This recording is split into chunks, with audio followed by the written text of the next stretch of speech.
Hello friends, welcome to BSKSR classes YouTube channel. Friends, మనకి railway recruitment board వారు ఎవరైతే railway group D ఉద్యోగాలకి applications పెట్టుకున్నటువంటి candidates ఉన్నారో ఆ క్యాండిడేట్స్ కోసం అఫీషియల్గా ఫ్రీక్వెంట్లీ ఆస్క్డ్ క్వశ్చన్స్ FAQస్కి సంబంధించినటువంటి నోటీస్ని అయితే రిలీజ్ చేయడం జరిగిందండి. ఈ నోటీస్లో ఉన్నటువంటి క్వశ్చన్ అండ్ ఆన్సర్స్కి సంబంధించినటువంటి కంప్లీట్ ఇన్ఫర్మేషన్ మీరు చూసినట్లయితే మీకున్నటువంటి అన్ని డౌట్స్ కూడా క్లారిఫై అవుతాయి. కాబట్టి మీరు ఈ వీడియో చివరి వరకు చూడండి. వీడియో చూస్తున్నటువంటి వారు వీడియోని లైక్ చేసి ఛానల్ని సపోర్ట్ చేయండి. ఈ వీడియోకి 1000 లైక్స్ అయితే ఎక్స్పెక్ట్ చేస్తున్నాను. సో ప్రతి ఒక్కరూ లైక్ చేసి మీ ఫ్రెండ్స్కి షేర్ చేయండి. ఫస్ట్ టైం మన ఛానల్ని విజిట్ చేస్తే సబ్స్క్రైబ్ చేసుకొని బెల్ సింబల్ని యాక్టివేట్ చేసుకోండి. ఫ్రెండ్స్, డీటెయిల్స్లోకి వెళ్లే ముందు రైల్వే గ్రూప్ డి ఉద్యోగాలకి ప్రిపేర్ అవుతున్నటువంటి క్యాండిడేట్స్ కోసం మేము 2 కోర్సెస్ అయితే ఆఫర్ చేస్తున్నామండి. ఇందులో ఫస్ట్ కోర్స్ వచ్చేసి మీరు ఈ కోర్స్ తీసుకున్నట్లయితే మీకు వీడియో క్లాసెస్ అన్నీ కూడా అన్ని సబ్జెక్టులకి సంబంధించిన వీడియో క్లాసెస్ అవైలబుల్లో ఉంటాయి. దీనితో పాటు రైల్వే గ్రూప్ డితో పాటు ఇతర అన్ని రైల్వే ఎగ్జామ్స్కి సంబంధించినటువంటి ప్రీవియస్ పేపర్స్ అన్నీ కూడా మీకు అవైలబుల్లో ఉంటాయి. అలాగే 20,000 ప్లస్ బిట్స్ ఉన్నటువంటి జీకేకి సంబంధించి 1997 నుంచి ఇప్పటి వరకు అడిగినటువంటి అన్ని కాంపిటేటివ్ ఎగ్జామినేషన్స్లో అడిగినటువంటి బిట్స్ అన్నీ కూడా ఇంగ్లీష్ మీడియం అండ్ తెలుగు మీడియంలో 20,000 ప్లస్ బిట్స్ని మేము మీకు పీడిఎఫ్స్ రూపంలో ప్రొవైడ్ చేస్తున్నాము. సో మీరు ఈ 499 రూపీస్తో ఉన్నటువంటి 1 ఇయర్ వ్యాలిడిటీతో ఉన్నటువంటి ఈ ఫుల్ కోర్స్ని మెగా కోర్స్ని తీసుకున్నట్లయితే మీకు వీడియో క్లాసెస్, ప్రీవియస్ పేపర్స్, జీకేకి సంబంధించినటువంటి సబ్జెక్ట్ వైజ్కి సంబంధించిన బిట్స్తో ఉన్నటువంటి పీడిఎఫ్ మెటీరియల్స్ అన్నీ కూడా మీకు అవైలబుల్లోకి రావడం జరుగుతుంది. సో మీరు ఓన్లీ పీడిఎఫ్ కోర్సే తీసుకోవాలి అనుకుంటే ఇక్కడ మీకు ఇంగ్లీష్ మీడియం అండ్ తెలుగు మీడియంలో ఉన్నటువంటి 20,000 ప్లస్ బిట్స్ ఉన్నటువంటి జీకేకి సంబంధించినటువంటి PDF papers, NTPC and group డికి సంబంధించినటువంటి అన్ని ప్రీవియస్ పేపర్స్ మీకు అవైలబుల్లో ఉంటాయి. ఇంకా static GK English medium and Telugu medium, current affairs English medium and Telugu మీడియంకి సంబంధించినటువంటి బిట్స్ అన్నీ కూడా మీకు ప్రీవియస్ పేపర్స్కి సంబంధించినటువంటి అన్నీ కూడా మీకు అవైలబుల్లో ఉంటాయన్నమాట. సో మీకు 6 months వ్యాలిడిటీ అయితే ఉంటుంది. 199 రూపీస్కి ఈ పీడిఎఫ్ కోర్స్ అయితే పొందవచ్చు. సో మీరు డిస్క్రిప్షన్లో ఉన్నటువంటి బిఎస్కే జాబ్స్ అనేటువంటి యాప్ని డౌన్లోడ్ చేసుకొని మీరు హోమ్ పేజ్లోకి వచ్చినట్లయితే రైల్వే ఎగ్జామ్స్ అని చెప్పేసి ఒక బాక్స్ అయితే కనిపిస్తుంది. అది ఓపెన్ చేసినట్లయితే మీకు ఈ 2 కోర్సులు కనిపిస్తాయి. ప్రతి ఒక్కరు కూడా తీసుకోండి. ఫ్రెండ్స్, మనకి రైల్వే రిక్రూట్మెంట్ బోర్డ్ RRB వారు ఫ్రీక్వెంట్లీ ఆస్క్డ్ క్వశ్చన్స్ FAQస్కి సంబంధించి ఎవరైతే రైల్వే గ్రూప్ డి లెవెల్ 1 ఉద్యోగాలకి అప్లై చేస్తున్నారో సో దానికి సంబంధించినటువంటి క్వశ్చన్ అండ్ ఆన్సర్స్ యొక్క కంప్లీట్ డీటెయిల్డ్ నోటీస్ని అయితే రిలీజ్ చేయడం జరిగింది. టోటల్గా మనకి 60 క్వశ్చన్స్ అయితే ఉన్నాయి. ఈ 60 క్వశ్చన్స్కి సంబంధించి నేను ఫటాఫట్గా మీకు క్వశ్చన్ అండ్ ఆన్సర్స్కి సంబంధించినటువంటి కంప్లీట్ ఇన్ఫర్మేషన్ చెప్తాను. మీరు చివరి వరకు చూస్తే మీకున్న డౌట్స్ క్లారిఫై అవుతాయి. ఇది మీ యొక్క జాబ్కి సంబంధించినటువంటి ఇన్ఫర్మేషన్ కాబట్టి స్కిప్ చేయకుండా చివరి వరకు చూసే ప్రయత్నం అయితే చేయండి. డీటెయిల్స్లోకి వెళ్లే ముందు మీకు ముఖ్యంగా ఎవరైతే గ్రూప్ డి ఉద్యోగాలకి సంబంధించి అప్లై చేస్తున్నటువంటి ఫిమేల్ క్యాండిడేట్స్ ఉన్నారో వారికి సంబంధించినటువంటి గ్రూప్ డి జాబ్స్ యొక్క బెస్ట్ పోస్ట్ ప్రిఫరెన్స్ ఏంటని చెప్పేసి అడుగుతున్నారు. ఆల్రెడీ నేను మీకు అప్లికేషన్ ప్రాసెస్ వీడియో అయితే చేయడం జరిగింది. సో మీరు ఆ వీడియోని డిస్క్రిప్షన్లో ప్రొవైడ్ చేస్తాను. ఆ వీడియో లింక్పై క్లిక్ చేసి ప్రతి ఒక్కరూ ఆ వీడియో చూసి అప్లికేషన్ పెట్టుకోండి. అప్లికేషన్ పెట్టుకునేటప్పుడు మీరు టోటల్ 14 పోస్టులకి సంబంధించి మీరు ప్రిఫరెన్స్ అయితే ఇవ్వాలి. సింగిల్ అప్లికేషన్లోనే మీరు పోస్ట్ ప్రిఫరెన్స్ అయితే ఇచ్చుకోవచ్చు.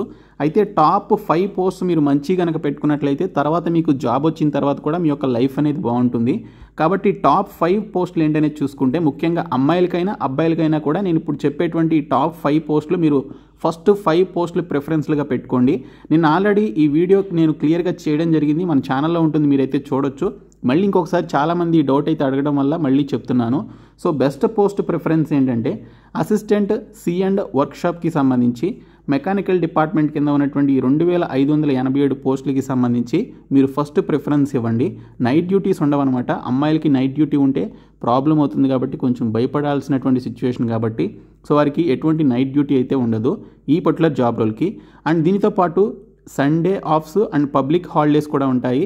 ఎక్స్ట్రా అలవెన్సెస్ అయితే ఈ పోస్ట్ ప్రిఫరెన్స్ ఇచ్చినటువంటి వారికి లేదా ఈ జాబ్ వచ్చినటువంటి వారికి ఎక్స్ట్రా అలవెన్సెస్ అయితే ఉండవు. బట్ జాబ్ సెక్యూరిటీ కావచ్చు, మీకు ప్రెషర్ లేకుండా ఉండడం కావచ్చు, నైట్ డ్యూటీ లేకుండా ఉండడం మీకు ఈ జాబ్కి సంబంధించి ఉంటుంది. అలాగే సెకండ్ జాబ్ ప్రిఫరెన్స్ వచ్చేసి అసిస్టెంట్ లోకో షెడ్ డీజిల్కి సంబంధించి 420 పోస్టులు అయితే ఉన్నాయి. దీనికి కూడా అంతే, నైట్ డ్యూటీ ఉండదు. అలాగే అసిస్టెంట్ లోకో షెడ్ ఎలక్ట్రికల్కి సంబంధించి 950 పోస్టులు ఉన్నాయి. ఎటువంటి నైట్ డ్యూటీ ఉండదు. Sunday offs and public holidays అయితే ఉంటాయి. ఇంకా అసిస్టెంట్ టీఎల్ అండ్ ఏసీ వర్క్షాప్కి సంబంధించి ఎలక్ట్రికల్ డిపార్ట్మెంట్లో 624 పోస్టులు ఉన్నాయి. ఎటువంటి నైట్ డ్యూటీ ఉండదు. Sunday offs and public holidays అయితే ఉంటాయి. ఇంకా అసిస్టెంట్ వర్క్షాప్ మెకానికల్కి సంబంధించి 3077 పోస్టులు అయితే ఉన్నాయి. ఎటువంటి నైట్ డ్యూటీ ఉండదు. Sunday offs and public holidays ఉంటాయి. సో మీరు ఈ టాప్ 5 పోస్టులు ఏవైతే ఉన్నాయో వీటికి మీరు ప్రిఫరెన్స్ అయితే ఇవ్వండి. సో వీటికి ఫస్ట్ ప్రిఫరెన్స్ ఇచ్చినట్లయితే తర్వాత మీకు జాబ్ వచ్చినా కూడా మీ లైఫ్ అనేది బాగుంటుంది. సో మీరు 30 ఇయర్స్ 40 ఇయర్స్ వరకు మీరు జాబ్ చేయాలి కాబట్టి సో మీరు ఆ 30-40 ఇయర్స్ స్ట్రగుల్ అవ్వకుండా మీరు పోస్ట్ ప్రిఫరెన్స్ ఇచ్చేటప్పుడు జాగ్రత్తగా ఇచ్చినట్లయితే మీకు చాలా హెల్ప్ అవుతుంది అనమాట ఫ్యూచర్లో. ఓకే, ఈ విధంగా ప్రిఫరెన్స్ అయితే ఇవ్వండి. ఇప్పుడు FAQs చూద్దాము. ముందుగా చూసుకున్నట్లయితే ఫస్ట్ క్వశ్చన్ వచ్చేసి మనకి ఆన్లైన్ అప్లికేషన్ ప్రాసెస్ ఎప్పుడు స్టార్ట్ అవుతుందన్నారు. ఈరోజే మనకి స్టార్ట్ అయింది 23rd జనవరి.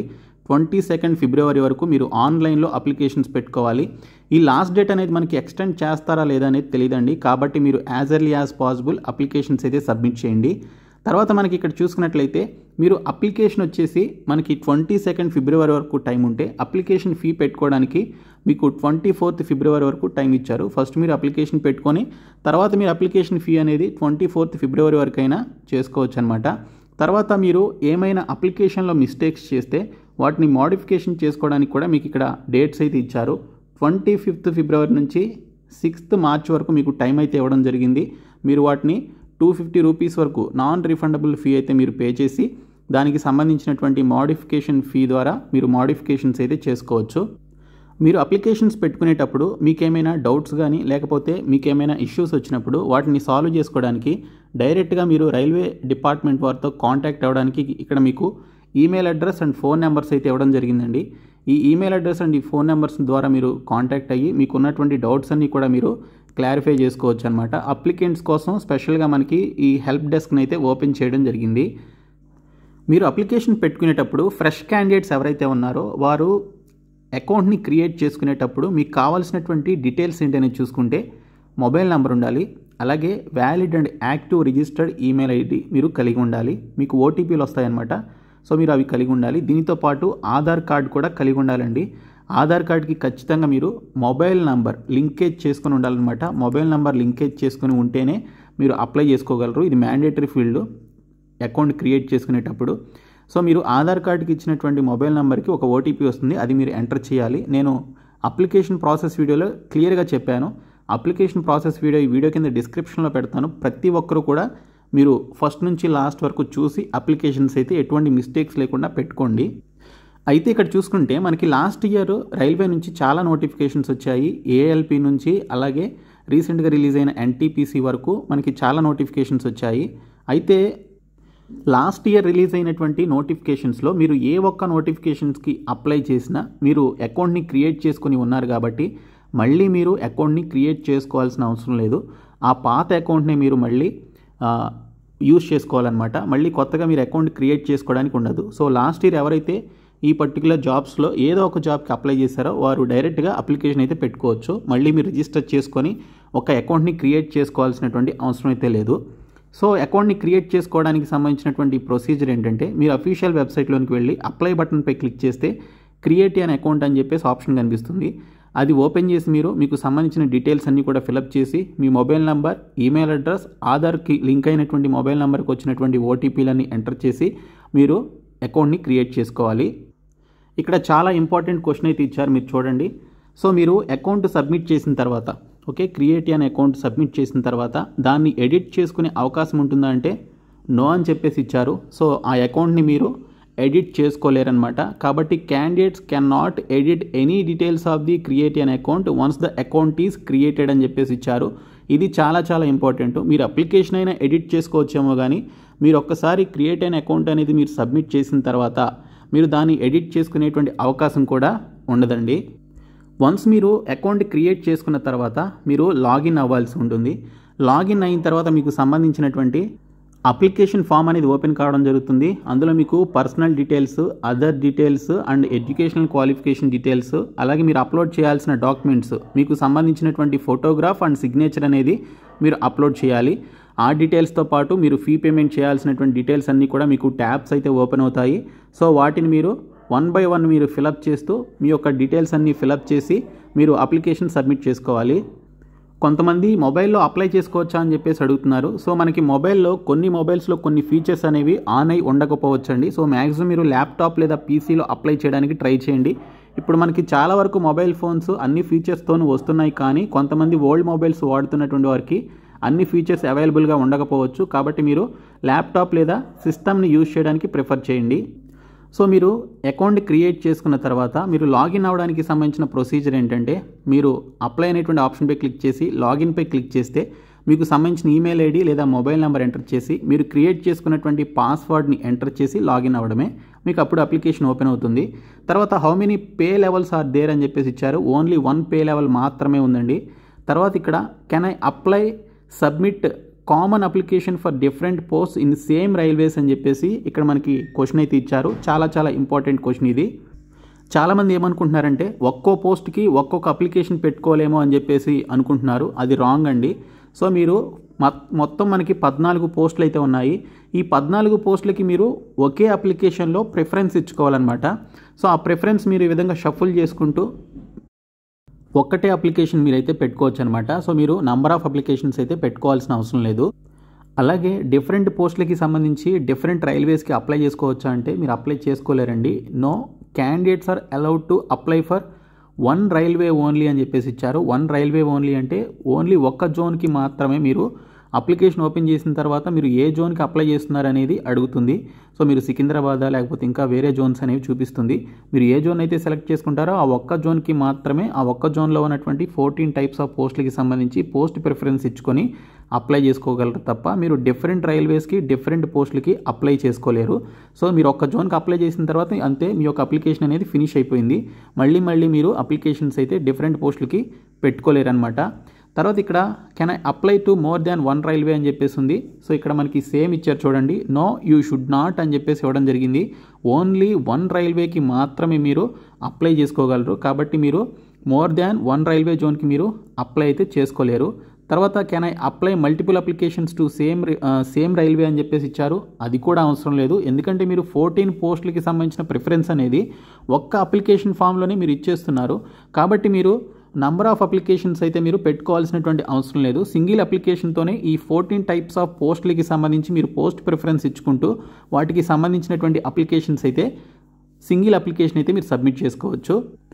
తర్వాత ఇక్కడ చూసుకున్నట్లయితే I have undergone LASIK surgery, am I eligible to apply అని చెప్పేసి ఇచ్చారు. సో ఇక్కడ చూసుకుంటే మనకి కొంతమంది సర్జరీస్ చేసుకుంటారు. ఇక్కడ లాసిక్ అనేటువంటి సర్జరీ చేసుకున్నటువంటి క్యాండిడేట్స్ ఎవరైతే ఉన్నారో సో వారు ఎలిజిబుల్ అని చెప్పేసి అడుగుతున్నారు. Candidates who have undergone LASIK surgery or any other surgery procedure to correct refractory error not eligible for the post having medical standards A2 A3 please refer para 3 of detailed CEN అని చెప్పేసి ఇచ్చారు. So ఎవరైతే ఈ LASIK surgery కానీ any other surgery కానీ చేసుకున్నటువంటి candidates వారి యొక్క రిఫ్రాక్టరీ ఎర్రర్ని అంటే కంటి చూపుకి సంబంధించినటువంటి రిఫ్రాక్టరీ ఎర్రర్ని కరెక్ట్ చేసుకోవడానికి సంబంధించి ఎవరైతే సర్జరీ చేయించుకున్నటువంటి క్యాండిడేట్స్ ఉన్నారో వారు A2 A3కి సంబంధించినటువంటి మెడికల్ స్టాండర్డ్స్ కలిగినటువంటి పర్టికులర్ పోస్టులకి అయితే నాట్ ఎలిజిబుల్ అని చెప్పేసి ఇవ్వడం జరిగింది. మీరు అఫీషియల్ నోటిఫికేషన్ పారా 3 కనుక మీరు చూసినట్లయితే అందులో మనకి క్లియర్గా చూపిస్తుంది. తర్వాత ఇక్కడ మనకి why Aadhaar verification is required అని చెప్పేసి ఇచ్చారు. చాలా ఇంపార్టెంట్. సార్ నాకు ఆధార్ కార్డ్ లేదు లేదా ఆధార్ కార్డుకి మొబైల్ నెంబర్ లింకేజ్ అయ్యలేదు అని చెప్పేసి అంటున్నారు. సో ఖచ్చితంగా ఆధార్ కార్డ్ అయితే ఉండాలండి, దానికి మొబైల్ నెంబర్ కూడా లింక్ అయి ఉండాలి. సో ఎందుకు ఇంపార్టెంట్ అంటే Aadhaar validation is required to ensure genuineness of candidature. Railways will not share Aadhaar details with any third party or use them for any purpose other than the objectives of the CEN అని చెప్పేసి ఇచ్చారు. So ఈ జెన్యూన్నెస్ కోసం candidate యొక్క జెన్యూన్నెస్ కోసం ఈ యొక్క Aadhaar verification అనేది తప్పనిసరి అండి. మీ యొక్క ఆధార్ డీటెయిల్స్ని వేరే థర్డ్ పార్టీ డిపార్ట్మెంట్స్తో వీరు ఎటువంటి షేర్ అయితే చేయరనమాట. అలాగే మీ యొక్క ఏజ్ లిమిట్ని చూసుకోవడానికి సంబంధించినటువంటి రెకానింగ్ ఏజ్ ఏంటనేది చూసుకుంటే రెకానింగ్ ఏజ్ డేట్ ఏంటనేది చూసుకుంటే 1/1/2025 అండి. మీకు 1/1/2025 నాటికి మినిమం 18 నుంచి మ్యాక్సిమం 36 సంవత్సరాల మధ్య వయసు ఉన్నట్లయితే మీరు అప్లై చేసుకోవచ్చు. ఈ వయసు మీకు సరిపోవట్లేదు అనుకుంటే రిజర్వేషన్ ఉన్నటువంటి క్యాండిడేట్స్ SC/STస్కి 5 ఇయర్స్, OBC క్యాండిడేట్స్కి 3 ఇయర్స్ ఏజ్ రిలాక్సేషన్ ఉంటుంది. సో అది కూడా కలుపుకొని మీరు అప్లై చేసుకోవచ్చు. తర్వాత what document should I produce if I have already changed my name అని చెప్పేసి ఇక్కడ క్వశ్చన్ అయితే అడిగారు. సో ఇక్కడ చూసుకుంటే కొంతమంది వారి యొక్క నేమ్ అనేది చేంజ్ చేసుకుని ఉంటారనమాట. సో అలా చేంజ్ చేసుకున్నటువంటి క్యాండిడేట్స్ ఏ డాక్యుమెంట్ సబ్మిట్ చేయాలని చెప్పేసి అంటున్నారు. Applicant must possess a gazette notification or relevant legal document for name changes and be prepare to present it upon request during the recruitment process అని చెప్పేసి ఇవ్వడం జరిగింది. ఎవరైతే ఈ విధంగా నేమ్ చేంజ్ చేసుకున్నటువంటి క్యాండిడేట్స్ ఉన్నారో వారు గెజెట్ నోటిఫికేషన్కి సంబంధించి మీరు ఫాలో అవుతూ రెలవెంట్ లీగల్ డాక్యుమెంట్ని కనుక మీరు రిక్రూట్మెంట్ ప్రాసెస్లో అంటే డాక్యుమెంట్ వెరిఫికేషన్ టైంలో మీరు సబ్మిట్ చేసినట్లయితే డీవీ అని చెప్పేసి ఇచ్చారు. ఆ టైంలో మీరు సబ్మిట్ చేసినట్లయితే ఎటువంటి ఇష్యూ ఉండదన్నమాట. అండ్ మీరు అప్లికేషన్ ఫిలప్ చేసేటప్పుడు క్రియేట్ యాన్ అకౌంట్ అనేటువంటి ఆప్షన్పై క్లిక్ చేసినప్పుడు మీరు మీ యొక్క ఒరిజినల్ నేమ్ని ఎంటర్ చేయాలి.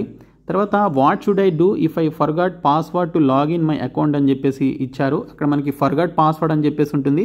దానిపైన క్లిక్ చేసి మీ యొక్క డీటెయిల్స్ ఎంటర్ చేస్తే మీ యొక్క పాస్వర్డ్ అనేది వస్తుంది. అదేం పెద్ద మ్యాటర్ కాదు. సో మీరు పాస్వర్డ్ చేంజ్ చేసుకోవచ్చా అంటే చేంజ్ చేసుకోవచ్చండి.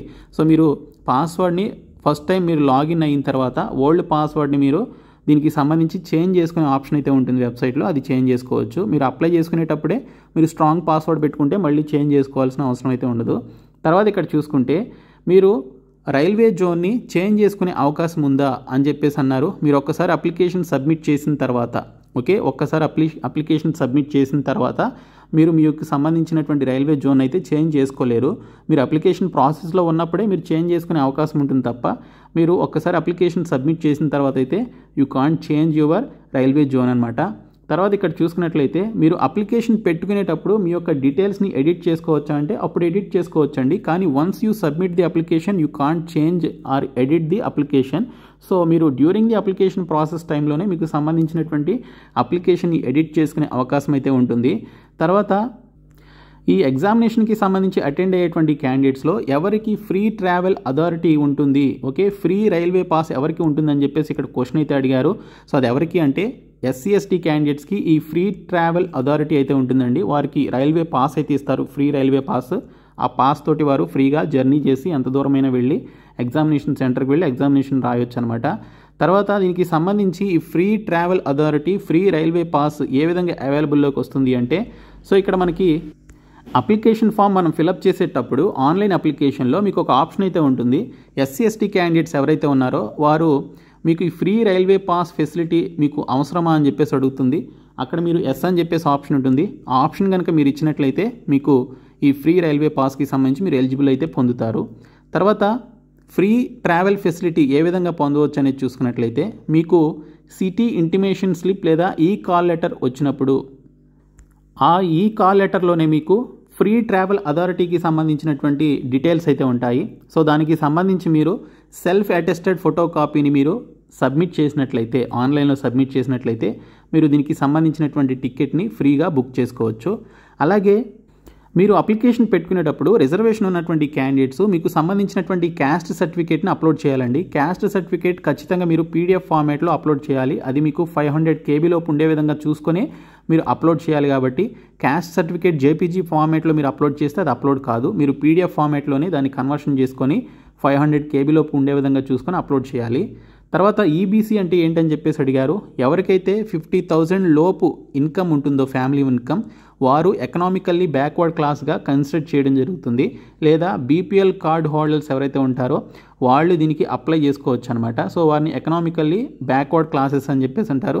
సో వారు ఆ ఫెసిలిటీతో అప్లికేషన్ పెట్టుకోవచ్చు. అలాగే వారికి ఉండేటువంటి బెనిఫిట్స్ ఏంటనేది చూసుకున్నట్లయితే ఫీ కన్సెషన్ ఉంటుందన్నమాట. ఓన్లీ ఫీ కన్సెషన్ ఉంటుంది. దానికి సంబంధించి మనకి అఫీషియల్ నోటిఫికేషన్లో పారా 7.3లో వారి గురించి డీటెయిల్స్ అయితే ఇచ్చారు. సో ఇక్కడ EBC క్యాండిడేట్ అయి ఉండి సో దీనికి సంబంధించి EBC సర్టిఫికేట్ లేకపోతే ఏం చేయాలని చెప్పేసి అడుగుతున్నారు. So candidate should have a valid income certificate as per annexure 3A అని చెప్పేసి ఇచ్చారు. ఒకవేళ మీకు ఈ ఇన్కమ్ సర్టిఫికేట్ కనుక మీకు లేకపోయినట్లయితే వారు BPL కార్డ్ అనేది సబ్మిట్ చేయొచ్చు అని చెప్పేసి కూడా మెన్షన్ చేయడం జరిగింది. సో ఇక్కడ చూసుకున్నట్లయితే are there reserved post for EBC అని చెప్పేసి ఇచ్చారు. EBC క్యాండిడేట్స్కి ఓన్లీ ఫీ కన్సెషన్ మాత్రమే ఉంటుంది తప్ప వారికి ఎటువంటి రిజర్వేషన్ అయితే పోస్టులకి సంబంధించి ఉండదండి. అలాగే మరొక ఇంపార్టెంట్ క్వశ్చన్ వచ్చేసి మీరు ఎగ్జామినేషన్ రాయడానికి సంబంధించి మీరు ఏ లాంగ్వేజ్ని చూస్ చేసుకోవాలని చెప్పేసి అడుగుతున్నారు. సో మీకు ఇక్కడ అప్లికేషన్ పెట్టుకునేటప్పుడు మీకు మీరు ఒక లాంగ్వేజ్ని సెలెక్ట్ చేసుకోవడానికి సంబంధించి మీకు ఆప్షన్ అయితే చూపిస్తుందండి. చాలా లాంగ్వేజెస్ అయితే ఉంటాయి. టోటల్ 13 రీజనల్ లాంగ్వేజెస్లో మనకి ఎగ్జామినేషన్ జరుగుతుంది. అందులో తెలుగుతో పాటు రీజనల్ లాంగ్వేజెస్ ఇంకా చాలా ఉంటాయి అండ్ హిందీ, ఇంగ్లీష్ కూడా ఉంటుంది. సో వాటిలో మీరు ఏ లాంగ్వేజ్లో రాయాలనుకుంటే అది సెలెక్ట్ చేసుకోవచ్చు. మీరు వన్స్ ఆ లాంగ్వేజ్ సెలెక్ట్ చేస్తే అదే లాంగ్వేజ్లో మీరు ఎగ్జామినేషన్ రాయాలా, మనం ఎగ్జామ్లో లాంగ్వేజ్ని చేంజ్ చేసుకోలేమా అని చెప్పేసి మీకు డౌట్ రావచ్చు. మీరు ఎగ్జామ్లో లాంగ్వేజ్ని చేంజ్ చేసుకునే అవకాశం కూడా ఉంటుంది. బట్ ఇక్కడ ఒక ప్రాసెస్ ప్రకారం మీరు ఒక లాంగ్వేజ్ని సెలెక్ట్ చేసుకోమని చెప్పేసి అడుగుతారు. మీకు నచ్చినటువంటి లాంగ్వేజ్ని సెలెక్ట్ చేసుకోవచ్చు. ఎవరైతే రిజర్వేషన్ సర్టిఫికేట్స్ ఉన్నటువంటి SC, ST, OBC, EWS status కలిగినటువంటి క్యాండిడేట్స్ వారికి సంబంధించిన క్యాస్ట్ లేదా కమ్యూనిటీ సర్టిఫికేట్స్ అనేవి క్లోజింగ్ డేట్ వచ్చేసి 22/2/2025 నాటి వరకు వారికి సంబంధించినటువంటి ఆ సర్టిఫికేట్స్ యొక్క వ్యాలిడిటీ అప్పటి వరకే ఉంది అనుకుంటే సో వారు ఆ సర్టిఫికేట్స్ని అప్లోడ్ చేసుకోవచ్చండి. ఎటువంటి ప్రాబ్లం అయితే లేదు. అండ్ ఇక్కడ కొంతమంది EWS క్యాండిడేట్స్ ఉంటారు. EWS క్యాండిడేట్గా మీరు ఆ రిజర్వేషన్ని పొందాలి అంటే మీ యొక్క క్రైటీరియా ఏంటి అనేది ఇక్కడ క్వశ్చన్ అయితే ఉంది. మీరు అఫీషియల్ నోటిఫికేషన్ ఓపెన్ చేసి చూస్తే పారా నంబర్ 8.7లో మీకు EWSకి సంబంధించినటువంటి కండిషన్స్ ఉంటాయి. అవి చదివి దాన్ని బట్టి సర్టిఫికేట్ని మీరు ప్రొడ్యూస్ చేస్తే మీరు ఎలిజిబుల్ అవుతారు. ఫీ కన్సెషన్కి సంబంధించి ఎవరికి ఎలిజిబిలిటీ ఉందనేది చూసుకున్నట్లయితే SC, STస్కి, ఎక్స్ సర్వీస్మెన్ క్యాండిడేట్స్కి, PWD క్యాండిడేట్స్కి, అన్ని కేటగిరీలకి సంబంధించిన ఫిమేల్ క్యాండిడేట్స్కి, ట్రాన్స్జెండర్స్కి, మైనారిటీస్కి అండ్ ఎకనామికల్లీ బ్యాక్వర్డ్ క్లాసెస్ క్యాండిడేట్స్కి వీరందరికీ కూడా ఫీ కన్సెషన్ అయితే ఉంటుందన్నమాట. అంటే వారికి 250 రూపీస్ ఫీ మాత్రమే ఉంటుంది. మిగిలినటువంటి వారికి 500 రూపీస్ ఉంటుంది. తర్వాత ఇక్కడ చూసుకుంటే నేను ఆర్మడ్ ఫోర్సెస్లో పనిచేస్తున్నాను, నేను ఎక్స్ సర్వీస్మెన్గా అప్లై చేయొచ్చా అని చెప్పేసి ఇచ్చారు. వారు ఎక్స్ సర్వీస్మెన్గా అప్లై చేయొచ్చండి. ఇక్కడ ఎక్స్ సర్వీస్మెన్గా నేను ఆల్రెడీ సివిల్ ఎంప్లాయ్మెంట్గా ఉన్నాను. సో ఎక్స్ సర్వీస్మెన్కి సంబంధించిన బెనిఫిట్స్ అన్నీ కూడా నాకు వస్తాయని చెప్పేసి అడుగుతున్నారు. ఈ ఎక్స్ సర్వీస్మెన్కి సంబంధించినటువంటి క్యాండిడేట్స్కి ఓన్లీ ఏజ్ రిలాక్సేషన్లోనే వారికి బెనిఫిట్స్ అయితే ఉంటాయని చెప్పేసి ఇక్కడ క్లియర్గా మెన్షన్ చేయడం జరిగింది. అలాగే who should process NOC certificate at the time of document verification అని చెప్పేసి ఇచ్చారు. సో దీనికి సంబంధించినటువంటి నో అబ్జెక్షన్ సర్టిఫికేట్ ఎవరు ఇవ్వాలనేది చూసుకుంటే ఎక్స్ సర్వీస్మెన్ క్యాండిడేట్స్, అలాగే రైల్వే ఎంప్లాయీస్, అలాగే ఎవరైతే సెంట్రల్ స్టేట్ గవర్నమెంట్లో పబ్లిక్ సెక్టార్ అండర్టేకింగ్స్లో పనిచేసినటువంటి క్యాండిడేట్స్ ఉన్నారో వారు డాక్యుమెంట్ వెరిఫికేషన్ టైంలో నో అబ్జెక్షన్ సర్టిఫికేట్ అయితే సబ్మిట్ చేయాలి. ఇక్కడ బెంచ్ మార్క్ డిజబిలిటీ అంటే ఏంటంటే ఎవరైతే ఫిజికల్లీ హ్యాండిక్యాప్డ్ ఉన్నారో వారిని బెంచ్ మార్క్ డిజబిలిటీ కలిగినటువంటి వారు ఉంటారు. వారికి 40% లేదా అంతకంటే ఎక్కువ ఉన్నట్లయితే వారికి PWD క్యాండిడేట్గా వారిని కన్సిడర్ చేసి వారికి రిజర్వేషన్ అయితే ఇవ్వడం జరుగుతుంది. సో ఇక్కడ చూసుకున్నట్లయితే PWD క్యాండిడేట్స్ అన్రిజర్వ్డ్ వేకెన్సీస్కి అప్లై చేసుకోవచ్చా అని చెప్పేసి అంటున్నారు. అప్లై చేసుకోవచ్చండి.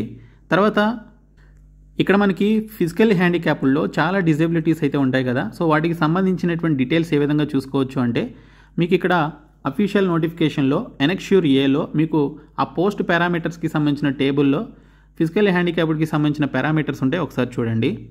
ఇక్కడ స్క్రైబ్ ఫెసిలిటీ వాళ్ళు పెట్టుకుంటారు. దానికి సంబంధించి మీరు అఫీషియల్ నోటిఫికేషన్లో చూస్తే మీకు పారా నెంబర్ 11.4, పారా నెంబర్ 11.6లో మీకు అఫీషియల్ నోటిఫికేషన్లో స్క్రైబ్ని ఎవరు పెట్టుకోవచ్చు అనేది ఉంటుంది. సో ఎవరైతే చేతులు సరిగ్గా లేనటువంటి ఫిజికల్లీ హ్యాండిక్యాప్డ్ ఉన్నారో వారికి ఎక్కువగా ఈ యొక్క స్క్రైబ్ పెట్టుకునేటువంటి ఫెసిలిటీ అయితే ఉంటుందండి.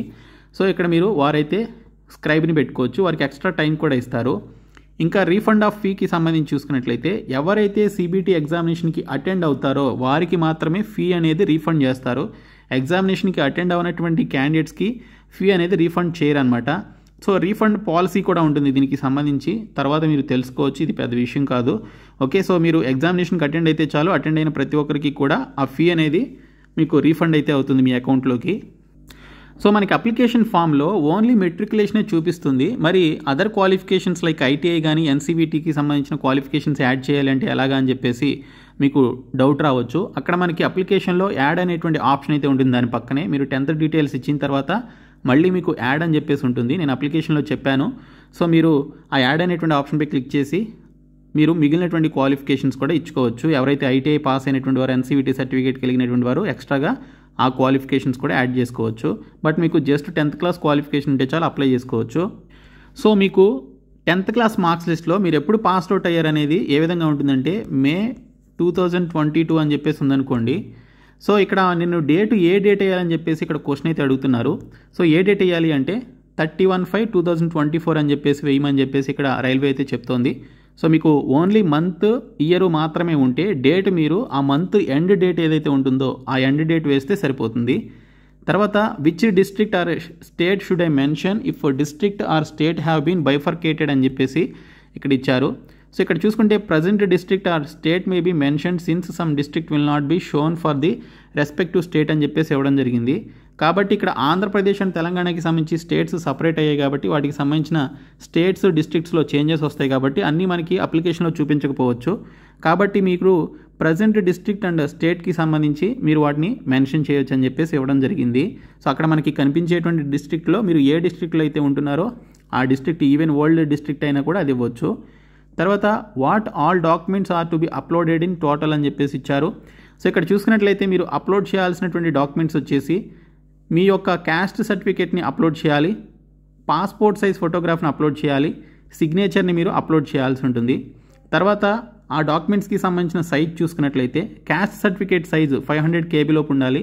ఫోటోగ్రాఫ్ అండ్ సిగ్నేచర్ అన్నీ కూడా మనకి JPG ఫార్మాట్లో ఉండాలి.